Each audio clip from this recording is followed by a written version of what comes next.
they think investment is going on their phone and watching a YouTube video, going on TikTok and getting information. But that's not investment, that's information. And the difference between information and investment is sitting face to face with somebody that's lived a little more life than you have and just asking them questions. And so I think that's the biggest thing that we need to do. And I think that's something that a lot of people are lacking. They're thinking that the next generation has to come to us and we need to go to them. What's up, guys? It's Josiah. I want to welcome you to the Young Adults Today podcast, a place where we're fanatical about the faith of the next generation and reaching young adults for Christ in our world today. And this is a place where we interview experts, thought leaders, generational researchers, apologists, pastors, and authors about the faith of the next generation. This month, episodes are presented by our partners at GFA World. They have a paid apprentice program based out of Dallas, Texas. You can find out more when you visit gfa.org/apprenticeship. And around here, there's a lot of exciting things going on. We just had our West Coast Leader Conference. We did a pop-up in Nashville in September, and we are running a 50% off deal on our book bundle. These resources are linked in the show notes, but if you feel like you're on an island and without much when it comes to resources on young adult ministry, look, I've been there, Mike has been there, and you don't need to be there anymore. You and your leadership team, as our gift to you, we believe in the work you're doing so much, and we want to discount these books, Reaching the Next Gen Now, and Equip the Saints. 50% off for the 3-book bundle, best deal yet. And we're going to throw in, while supplies last, my book, Fulfill Your Purpose in Your Generation. And onto today's conversation. Hey, everybody. Happy Monday. Welcome to the Young Adults Today podcast. This is Micah Keneally. I'm Josiah Keneally. We're your hosts, and this is a space and a spot that's all about the faith of the next generation, reaching young adults in our world today. Taylor Murphy is our guest from Michigan. What's up, man? How's it going? It's good to be here. Well, it's great to have you. I'm glad that we can have some fun entertainment when it comes to our conversation today and getting to meet you. And I know Josiah and you have known each other for years, haven't you? Back from the days of North Central University. Oh my gosh, you guys go way back. Way back.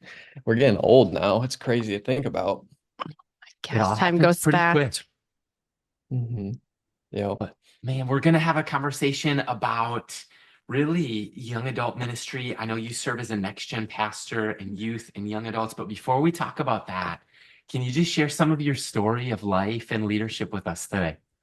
Yeah, for sure. So I grew up in Minnesota and then graduated, went to North Central. So that's where I met Josiah and was there, loved it. It was an awesome experience. Then after graduating, I went down to Southeastern to get my master's. And while I was there, I worked for a guy named Alan Griffin. And so he was a traveling evangelist at the time. So I traveled with him all over the country, got to learn from him, grow from him. And that was just an incredible opportunity. And so I had 3 years I got to be with him and then wanted to kind of step into youth ministry. And so he kind of helped me find a church. And so I went to Pennsylvania, the Poconos. So not a lot of people know the Poconos. There's a lot of trees and so a lot of mountains. But the best part is it's right next to New York. And so got to do ministry there. Loved it, loved the kids. God did some incredible things. And I was there for about 4 years and just felt like God was, kind of moving me to a new season. And so I was praying, had a couple connections here at Grand Rapids First. And so I had the opportunity to interview here and came and visited and just knew that this was going to be a spot that I wanted to go settle down, just really invest in. And so I've been at Grand Rapids now for almost 5 years. And so it's crazy to think time flies. I came right before COVID. So I was a youth pastor to this big ministry for 2 months and then we shut down. And I was stuck in my 700 square foot apartment and by myself. So that I will never, ever want to do again. And so, but it's been amazing. God's done some incredible things in this ministry. It's grown it. We made it through COVID and it's just been an honor to be here. Oh my goodness. And you're married for 1 year already? Yes. Yeah. So I met my wife, kind of a crazy story. So I met my wife through one of my very close friends, Sarah. So Sarah was the worship pastor here, Pastor Sam's daughter. And some of you might know the story, but she ended up getting diagnosed with cancer. And while she was in the hospital, Sarah met Leah, who was a nurse and was her nurse. And Sarah was like, "Hey, for some reason, I don't know what it is, but I just feel like you and Taylor would be like the perfect match. I don't know if it's like the Holy Spirit." And I'm like, there's no way that like a random nurse would be like my wife that I've been praying for. And we met and God did incredible things. And my wife is just unbelievable. She's 100 times better than me. She's just has a crazy story, just a God anointed story. And so, yeah, we dated for about a year and then now we're married for about a year. So pretty awesome. It sounds like a Hallmark movie, if you ask me. I've never heard that story. So thank you for sharing how you met your wife and congratulations on 1 full year of marriage and all the things that God's doing and sticking with it even more so during COVID. I think many of the people in young adult ministry leaders that we talk to, whether they just started a Bible study or just started a ministry, like, yep, we started January of 2020 and then COVID. Yep. Yeah, literally. And it's just like, yep, there's that, and then COVID word again. But when it comes to Pastor Taylor, when it comes to kids and youth and young adult ministry, as we pastor the next generation, who are each people like on a journey? Like, how do we reach those people? What do you think when you think of you serve a different demographic every role that you've had, right? When you're on the road for those 3 years, that you're on staff, it's kind of transitioned. How can we, as generational leaders and pastors, come alongside those different age brackets when it comes to Gen Alpha and everybody else in between, like all the way up Mhm. to millennials? Yeah, no, it's a great question. I think, and the biggest thing is I've been studying a lot on this, and I think one of the biggest things, the biggest needs right now, and it might seem old school, but I think especially in this generation, young adults, it comes down to personal investment. People might say mentorship, you might say discipleship, but I think discipleship, a lot of people don't really have a good concept of what that means. And so when I mean mentorship or investment, it's sitting down with a student, with a young adult, with a teenager, and investing in them quality time. I think a lot of people they put pressure on, hey, we need the youth pastor to do that. Oh, hey, that's what the youth ministry is for, or that's what the young adults for. Hey, if you're alone and you're a young adult, go and find a young adult ministry to get fed. When really, if the church, if the community would all step up, churches of 200, 500, 1,000, and say, hey, you know what? I'm going to personally invest in one person. I'm going to speak life into one person. I'm going to deposit into them something that I've learned. I think that is the biggest way we can make a difference and we can impact this next generation. And it's something they're hungry for, and they don't even know that they're hungry for it. You look at the Gen Z, millennial, Gen Alpha coming up. It's the wisest, it's the most tech savvy generation, but also the loneliest. And a way that we can combat that is we need to invest and spend quality time with people and with them. And I think what they think investment is they think investment is going on their phone and watching a YouTube video, going on TikTok and getting information. But that's not investment, that's information. And the difference between information and investment is sitting face to face with somebody that's lived a little more life than you have and just asking them questions. And so I think that's the biggest thing that we need to do. And I think that's something that a lot of people are lacking. They're thinking that the next generation has to come to us and we need to go to them. I'm with you, Taylor. It's a go to them. Like Hmm. it is all hands on deck. I love the quote from Pastor Louis Giglio, the idea that the church isn't built on the talents of a few, but the sacrifices and involvement of many. Like Yeah. that's the body of Christ. And Yeah. it's kind of one of those things that when you say that, I start thinking about the adults who were youth leaders for me, a small Mm. group leader, a Sunday school teacher, a caring adult who showed up at my workplace and just asked questions. Yeah. Just different little things that actually it's the little things that make a large, lasting impact that's really significant. It can echo into eternity. And I think of myself as a younger leader, thinking that maybe ministry needed to come from a stage Yeah. and then being assigned to the lobby. I don't know if anybody can relate to this, but Yeah, for like, sure. I think the lobby is where some of the magic happens. It's where you Yeah. meet people. It's where you Hmm. learn their names. It's where you ask them about their spiritual gifts. It's where you help them meet other people, whether it is a mentor or whether it's a Hmm. friend or a future roommate or who knows, a future spouse. I think that really, the stage is not more valuable than the lobby. Yeah, it's great. It's so And good. it's almost like a TV weatherman. A lot of people will know who that is, or they'll see somebody on the news and or a sports reporter and they'll feel this personal connection, but they're not able to see the other side of the Hmm. TV. They Yeah, don't, that's just good. because you know who they are doesn't mean you know who they know who you are. And I Hmm. think that with ministry, it can be misunderstood that way of you Yeah. might feel a connection with somebody on a stage, but for those of us who do have stage moments, um, are we willing to talk to the people or do we only want to lead them in worship? I Yeah, think it's that's those great. heart check things that what you said really reminded me of jumping into next gen Mhm. and youth and young adult ministry. What does young adults look like at Grand Rapids? Yeah. So we kind of changed our model and it kind of changed based actually on something we did for COVID. So we obviously didn't meet. And so when I got here, I kind of shifted it to where we're going to do small groups kind of all around the community.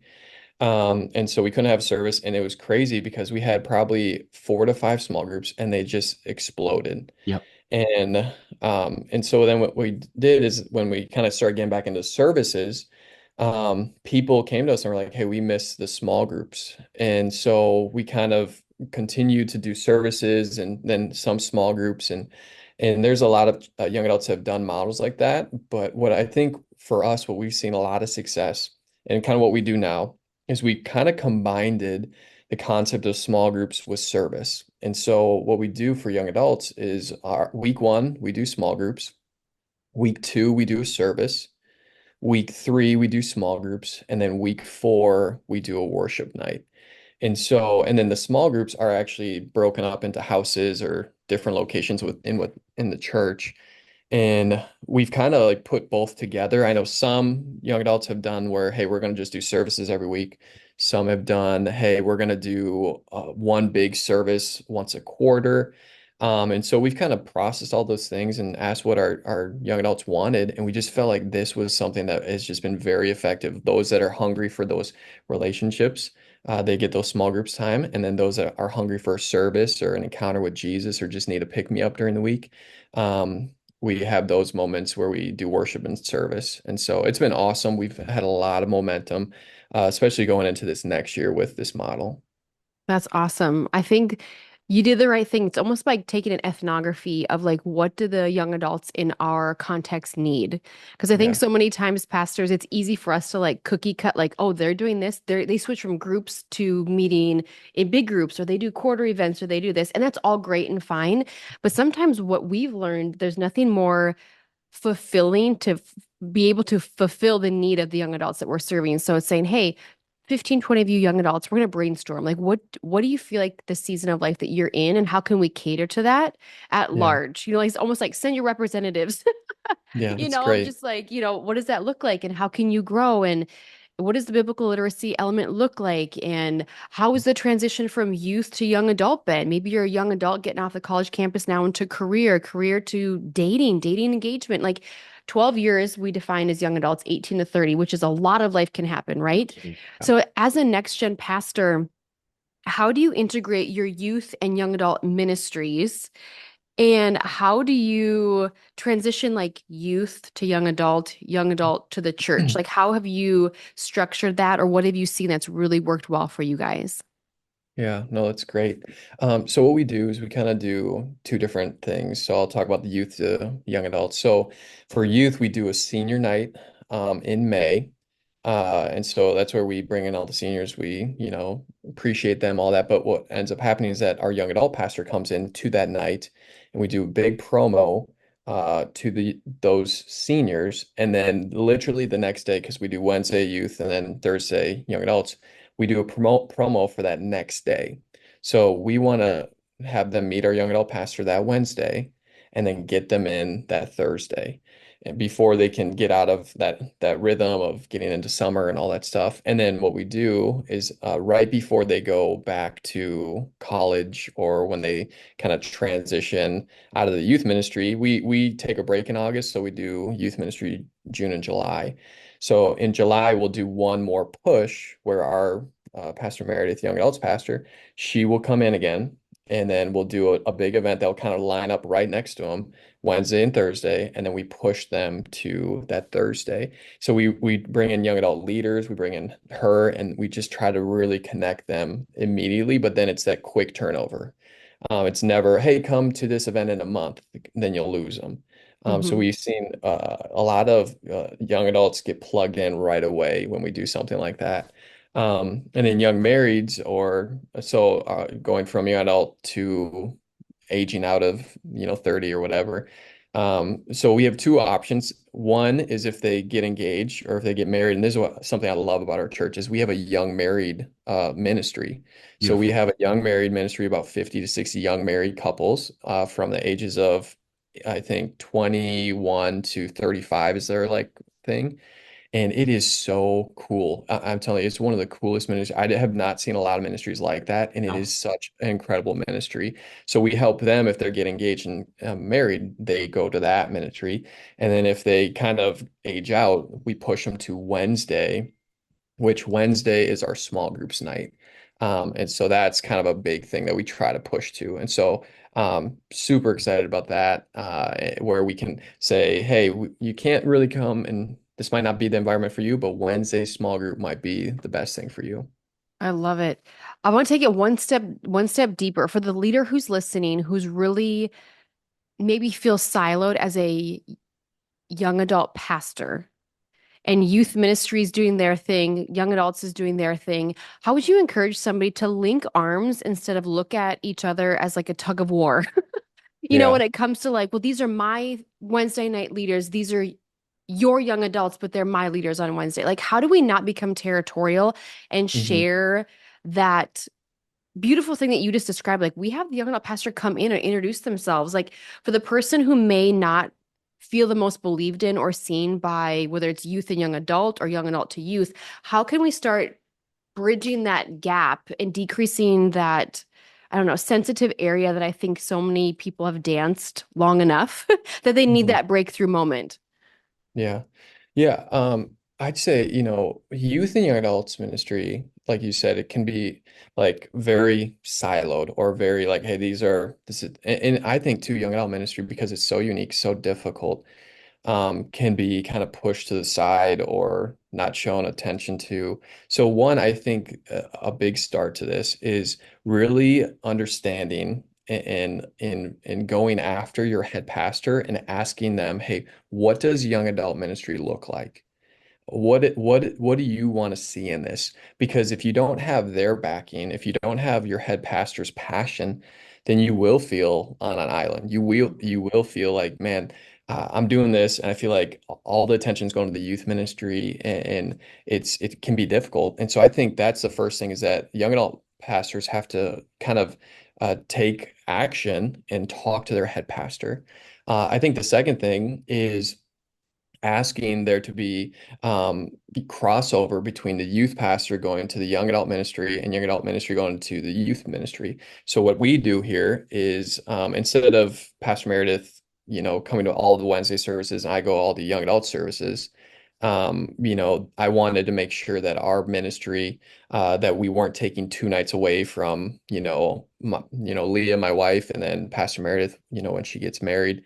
And so Meredith, she comes once a month on Wednesday to hang out, and then I go once a month on Thursday to hang out. So that's where we've Cool. really built a relationship and connection, and there's investment and there's mutual investment. And then what we also do, and I think this is a big thing that could really help youth and young adult ministry, is that the nights that so for instance, if I'm gone on Wednesday or for a week, I have Pastor Meredith run that Wednesday service. So then all the students see her, are invested in her, and she gets invested in them. And then when she's out, I run the young adult service. And so for me, I get to be in front of them. They get to see my heart. And it's just been a really amazing thing where we cover each other's backs. We're working together. And so I think those couple ways can really help a young adult pastor. I love that. Thanks for going there. Man, what you just described is unity in the team, unity in the Yeah. mission, Totally. unity in the church. And my friend Riley, we were having coffee a couple of mornings ago, and he was telling me, I think it's the Belgian workhorses that are the best. And one of them by itself can pull like 8,000 pounds. Two Mm, of them linked together can haul like 20,000 pounds. But when they're trained together, they can haul over 30,000 pounds yeah. of torque, of pull, of unity, of mission, of same direction, of channeled energy. And that's just what it reminded me. And people are on a journey. Hmm. It's Yeah. like, man, new babies are born, they're dedicated, they're raised, they're discipled, they're part of kids, and then they are youth. And eventually they're going to graduate high school, whatever their future plans are, be it Mhm. military, marketplace, workforce, um, you know, it could be higher education, whatever it is. And Yeah. these are individuals on a journey that we want to help them in adulting. We want to Yeah. help them in their life. And Right. so what you described, I'm so glad that we asked you that question, because I think that there's ways to get creative, to Yeah. collaborate, Yeah. to work together and to have not siloed ministries. But Mhm. gosh, Ecclesiastes is so beautiful of this picture of two being better than one. Yeah. Exactly. And it made me think of, Taylor, just a few ideas that I wanted to bullet point of programming ideas for youth and young adult ministries. One of the best things I've seen ever is a program, a curriculum called Transitions, where juniors in high school, seniors in high school, and their parents Hmm. all go through really like an 8 to 12 week class where it talks about student loans, talks about Mhm. college parties, it talks about, man, campus ministries.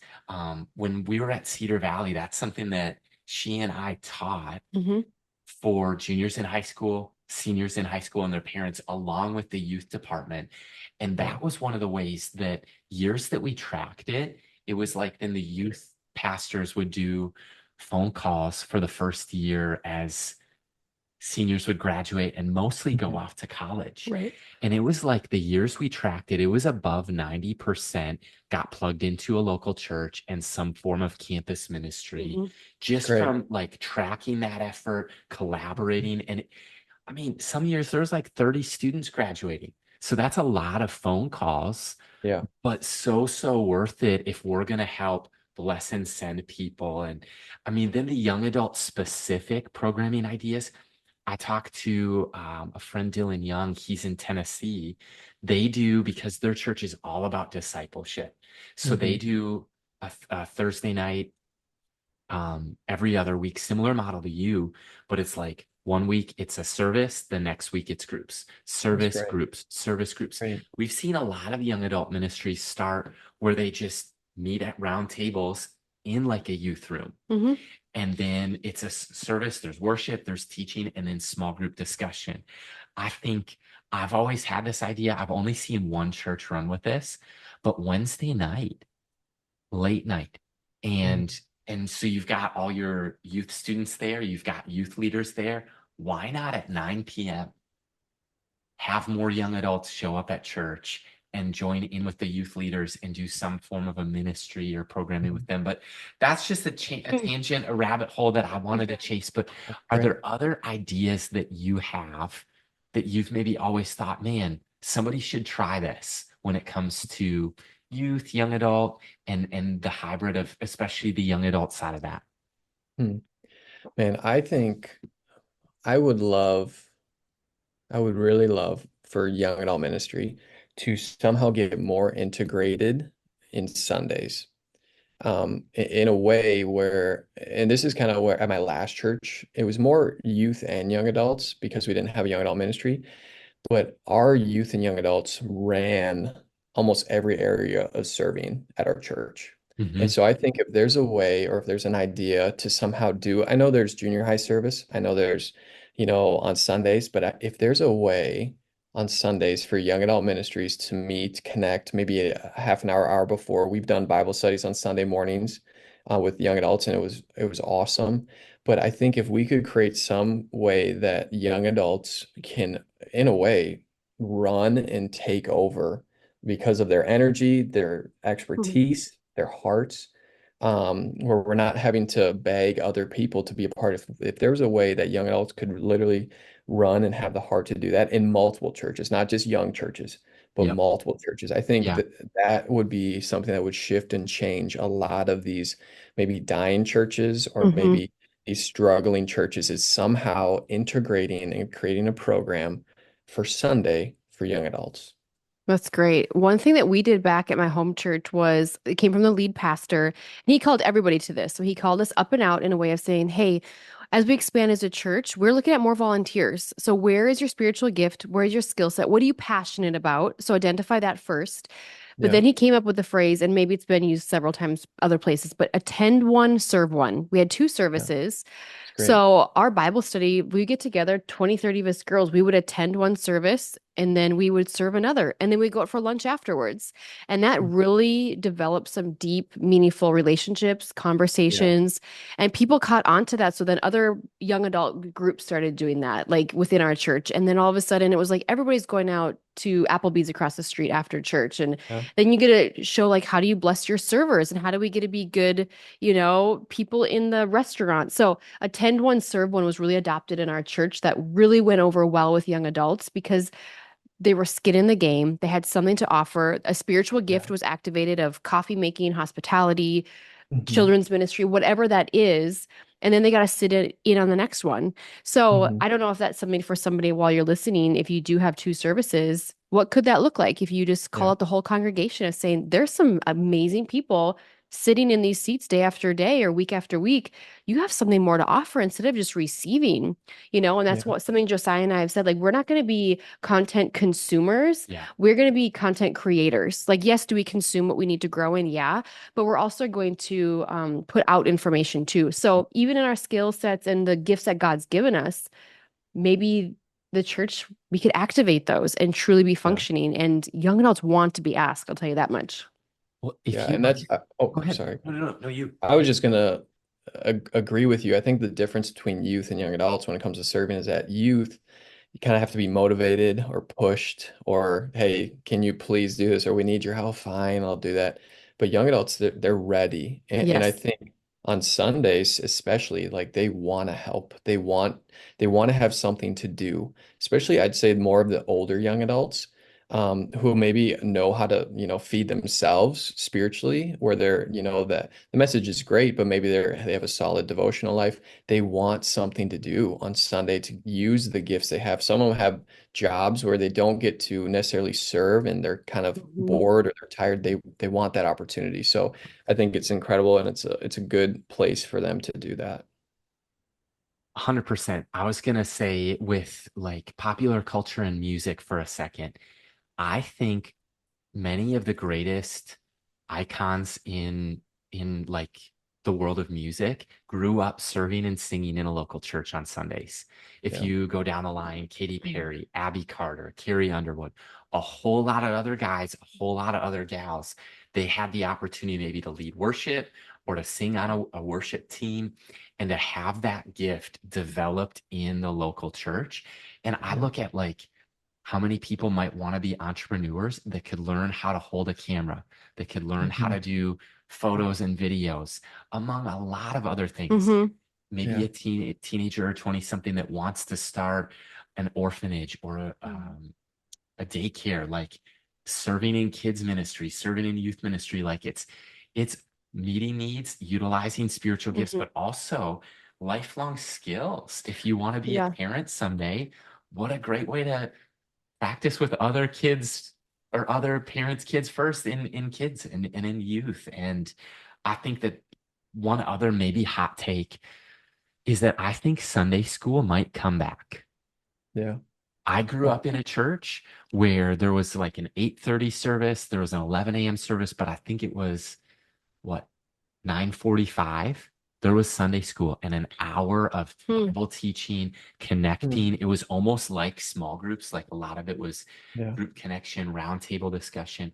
And I think as you see biblical literacy trend downward and biblical worldviews trend downward in our culture, I think there's the spiritual case for Sunday school, but I think there's the relational case for the Yeah. rallying point of Sunday school, and that people can get great content and teaching online. Even worship could happen live streaming or Spotify, YouTube, Apple Mhm. Music. But I think the if people are truly looking for mentors, lifelong Yep. relationships, friends, this can Yeah. happen so well.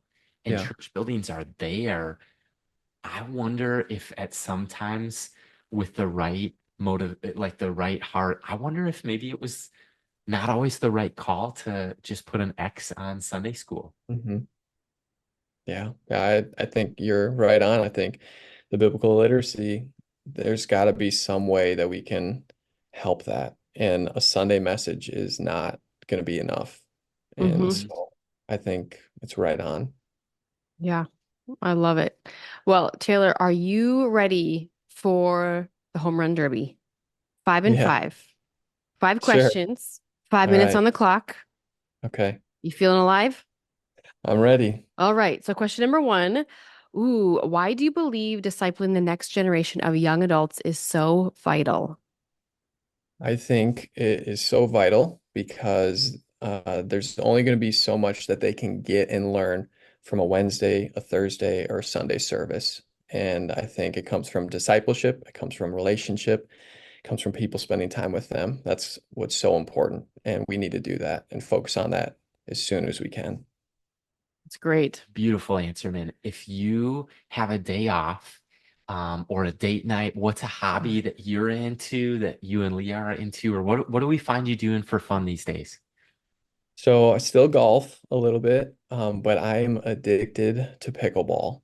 And so pickleball is huge out here in Michigan. And so I play it probably 1 to 2 times a week when I'm not with Leah or it's off on my day off. And so I love it. There's very high level competition out here. I play in tournaments, and so that's just my jam right now. And I know it's lame, but out here it's like a big deal. I sweep in the nation, to be quite honest with you. It doesn't matter Yeah. if we go to Florida and hang out with our 55-plus-year-old friends, they're on leagues two, three, 4 times a week. And I'm like, you guys are wild. In confession Yeah. moment, I'm dying to play pickleball. I've never played in my life. I Oh, I do didn't know have that. some athlete in me, and I would love to challenge someone into a round of pickleball. Maybe we should learn how to play it before you challenge somebody. You get It smoked. is. It is a dangerous game because it's free, except you pay for the paddle, but it's free and you just want to play all the time. Like it's dangerous. And so you might catch, the addiction. Once you pop, you can't stop. It's like Pringles over here. That's Oh my right. gosh, That's right. too funny. All right, question number three. Here's the curveball. If you could ask Josiah and myself any question about life, ministry, adulting, marriage, whatever, what would you want to know? I mean, I love that you guys are so heavily involved in so many young adults' lives, young adult ministry. And so I'd say what is the most effective ministry or style of ministry around the country that you've seen in reaching young adults? Okay, here's what I think we've learned. I think with millennials, we love the big crowds, right? Like we like 65,000 people worshiping Jesus is amazing. And then COVID hits. And then I think it kind of flipped the big scene on its head of saying, we want 12 of us around a table where I can know everybody's face, know everybody's name, and hear everybody's story. And we Yeah. want to have a 3 hour meal together and we want to get to truly understand, know, and hear people's lives. So I think an effective thing that I think what I've realized, and I'm not saying that 65 is not effective. I'm saying because we've reached the record high of loneliness in this generation and in the I don't want to say history of the world because that might be strong, but what I've Yeah. seen in my lifetime is the loneliest generation. Why are we not creating more opportunities of home church, home cooked Mhm. meals, home style conversations? So what I've seen, whether it's our ministry doing something or somebody else's, we've seen we've heard the most stories and experienced the most breakthrough to see people's spiritual growth and development actually take root, sanctification to start, That's baptism of great. the Holy Spirit, wanting water Yeah. baptism, becoming members of churches, finding their spouses, truly wanting a gospel-centered, biblical, New Testament marriage. Those are developed in the smaller settings That's because great. people know their stories. There's accountability. There's like, hey, it's not where were you on Sunday? It's hey, we missed you on Sunday. Like we always sit together. Like we missed you. How can we be praying for you? So I think what I've seen and one of my observations would be to this question is it's not the ginormous things that people grow the deepest in. It's the Mhm. smaller, intimate settings where people want to linger longer. And if we Yeah. as ministries can create those opportunities through Bible studies, small groups, guy gatherings, girl gatherings, young adult, co-ed teams, or whatever you want to do, that's where I've seen, I think, and heard the most testimonies and experienced the most personal breakthrough in my life, but then also Yeah. coming along young adults in their seasons that they are in.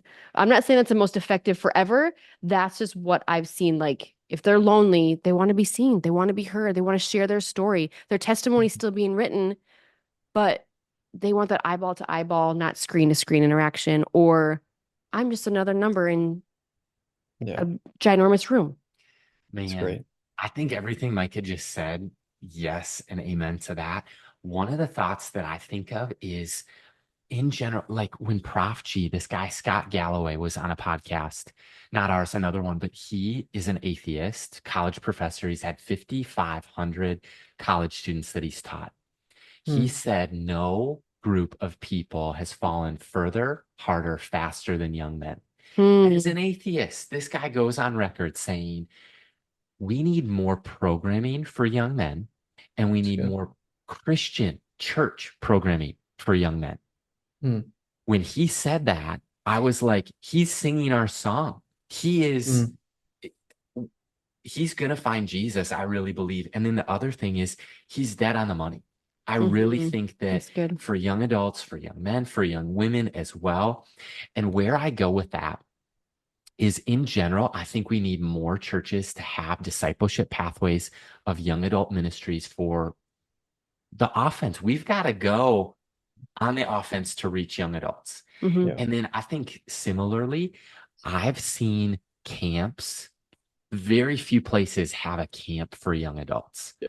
Where it's Yes. happening, Hmm. like Minnesota, we've been just able to be a small part of rallying together a few hundred young adults each year Hmm. in May. And man, when Hmm. you get 40, 50, 60 churches rallying their young adults around Hmm. the heart of Christ, and you don't necessarily bring the smartphone with, and you're not in a hurry to attend one service and serve one service, and you don't got to be in the parking lot or at Applebee's or anywhere else, and you can just unplug. You just get to be. It's like my question, I guess, would be where are those opportunities for young adults because they have the time Hmm. and Yeah. those opportunities aren't really created for them. And one of Yeah. our visions is what if there could be a camp in every state for young adults? Yeah. That's And we don't great. even need to go to it. We don't even ever need to be there. But what if we called a leader in each state to just rise up to bring their group and other groups? Hmm. Like what would like camp meetings? I just think if you study revivals, these something happens when you're not in a hurry and you Hmm. Yeah. can wait on the presence of God. So I would say where that happens, um, That's great. and in a lot of states, probably 5, 6 states I've watched just in the Assemblies of God, have started to do this the past few years, and it's been cool to see. Hmm. I know, I mean, 28 salvations, people getting water baptized, Mhm. 14 called into missions just from one weekend, a Friday night, Great. an all day Saturday, and then a Sunday morning. The amount of friendships, Hmm. future marriages that literally they met Hmm. from that camp opportunity. And man, one other idea comes from a church called Mariners. And this guy, Eric Geiger, he's the lead pastor there. He wrote a book called Simple Church. And I know a lot of pastors who read his book and then they canceled their young adult ministries. And that's not actually what he meant. Right. What he did is he flipped the whole idea on its head.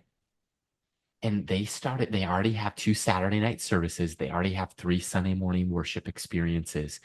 But he went on sabbatical, and this past January, they started a young adult service on Thursday nights where their lead pastor teaches, their Sunday or weekend worship band leads, but it is a young adult service. It's one of their church's services. They have had no less than 1,200 young adults in Irvine, California, every single Thursday night because they're not inviting people into something that doesn't exist. You come and man, I think that type of thinking, it's not for everyone, but what a crazy model, right? Yeah, I love that because then young adults get to have a space, but then they also get to hear the heart of the pastor and have a great worship experience. That's pretty sweet. I love that idea. They're finding hundreds of new kids volunteers who go to church on Thursday nights and then attend they serve in kids or youth on Saturday or Sunday. Hundreds of them. So I wonder sometimes if that doesn't pair well with your idea of like, hey, where do we find young adults that could just take over the thing with volunteering, with serving? But man, back to you. If you guys could go on vacation, travel one place, where would you go? And what snack would you bring? Oh, man. That's so tough. There's so many places that Leah and I want to go. So man, I'll do like 3 quick ones. So one would be Cancun, back to our honeymoon spot. We loved it. Unbelievable. And we wouldn't bring any snacks because we ate so much there. Because the food there was unbelievable. The second thing is I love Paris. I've been to Paris before, and I want to bring Leah to Paris. Olympics? So, what was that? Olympics? Oh no, not during the Olympics. That would be a nightmare. But I'm excited to watch them. But Paris, and then she really wants to go to like Rome or be there. And so I'd say those 3 spots, we could be happy and just enjoy and have a good time. That's awesome. All right. Question number 5, the last and final question. If you could leave the listener with one piece of encouragement, what would you want to leave them with today? Yeah, I would say another podcast I did. I feel like I could just keep saying this, but it's just been kind of my thing. And I took it from the Next Gen conference last year, and I just loved it. And I think it's so powerful. But it was a statement to all Next Gen leaders, kids, youth, young adults. And the statement was, come back next week. And for me, being in ministry for now, 10 years and the hard things I had to go through, that statement, I feel like for so many youth, especially young adult pastors, young adult ministry is hard. I feel like it's the hardest ministry ever. Like it's just unbelievable. It's so hard dealing with young adults. And so just that mindset of, hey, just come back next week. Hey, yeah, this week might have been tough. Hey, this was, man, I felt like I didn't preach well, or man, only 15 young adults showed up. We had 40 last week. Just come back next week. Hey, just show up again. Stay consistent, keep being obedient. I think a lot of times we look at either success or failure, and then that gives us an out. But I would just say, hey, just keep going.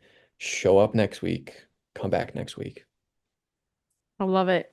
Man, the stakes are sky high. The work that everyone who's watching, who's listening, that you all are doing is vital. It's making a difference. Yeah. You can't give up.